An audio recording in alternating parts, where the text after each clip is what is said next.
But you mentioned something a little bit earlier that I want to Okay. touch on, which was the upbringing of both parents. And one of the Yes. reasons why I was excited about having this conversation and navigating parenting wasn't necessarily focusing on the kid.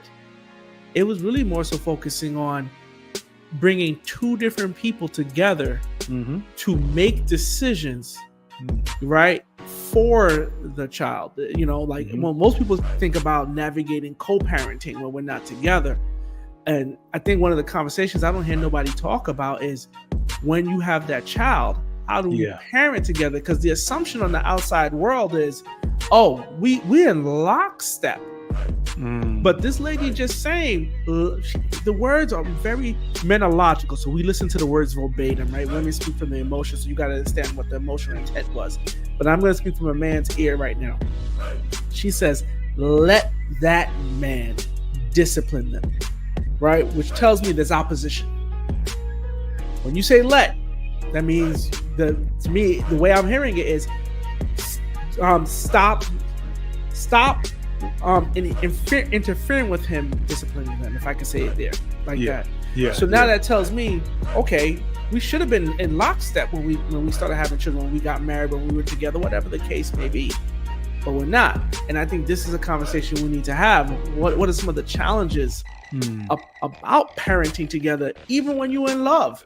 Yes. Because to your point, the upbringing is a huge factor into how you parent. I'll tell you a quick story and then I'll hand it off.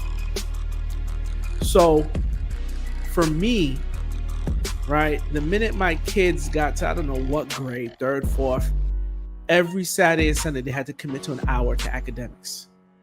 Like there were no days off, but I wasn't consuming your entire day.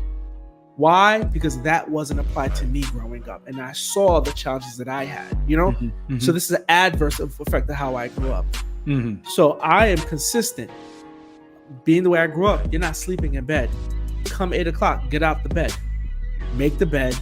There's stuff that can be done, right? In an hour. But that created some level of conflict, not because my wife at the time was in opposition to it. It was she wasn't enforcing it as well. So if I wasn't there, it wasn't happening. Like these little nuances. Yeah, that's is what good. I I'm not talk gonna cut you off. about. I want you to dive into it because that's beautiful. I'm not gonna cut you off at all, but No, to but I want to say hear that from you.